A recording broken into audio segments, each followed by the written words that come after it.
Hi friends हमने last class से देखी जे कैंडल्स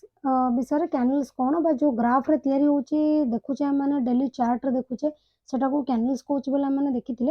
तो ता विषय जे आपण माने देखि ना वीडियो तो हमरो प्रीवियस वीडियो को जाके देखि परिवे सेते ऑलरेडी मु कैंडल्स कौन बोले ताको डिस्क्राइब करची आज हमने जानिबा जे हमरो कैंडल जो अछि दी टाइप रो गोटे बुलिश कैंडल गोटे बियरिश कैंडल आज हम देखा बुलिश कैंडल केमितिया देखा जाए कौन कौन टाइप रो केमिति से काम कर तो आज हम जानिबा फर्स्ट होला बुलिश कैंडल विषय चलंतु देखिबा प्रथम है कौन ना कैंडल रो कलर ग्रीन थिबो कैंडल रो कलर ग्रीन थिबो एंड ओपन हेतिबो तळु क्लोजिंग होतिबो ऊपर तळु स्टार्ट हेची कैंडल रो औ सेही सेम कैंडल रो क्लोज हे जाय के ऊपर ताला हम ताको कोन कहूचे ना गोटे बुलिश कैंडल कहबा आउ हाई जो पर्यंत तार देखुथिबे ए जो लाइन टा जो जाईची जोडा गोटे गार भलिया जाईची जोडा ऊपर को जाईची पूरा हाईएस्ट पॉइंट को टच करची हम ताको हाई कहूचु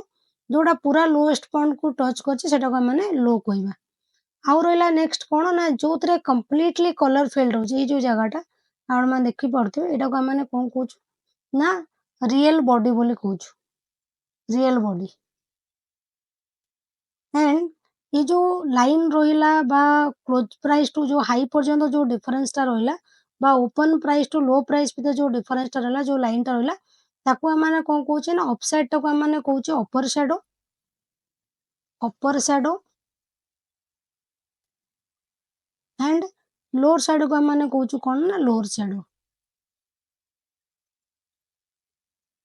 ओके ये गला हमर कंप्लीटली बुलिश कैंडल सबले कोन कहे ना एटी बायर अछंदी बोली बा एटी बाइंग होची बोली सबले बुलिश कैंडल हमको इंडिकेशन दे थैंक यू।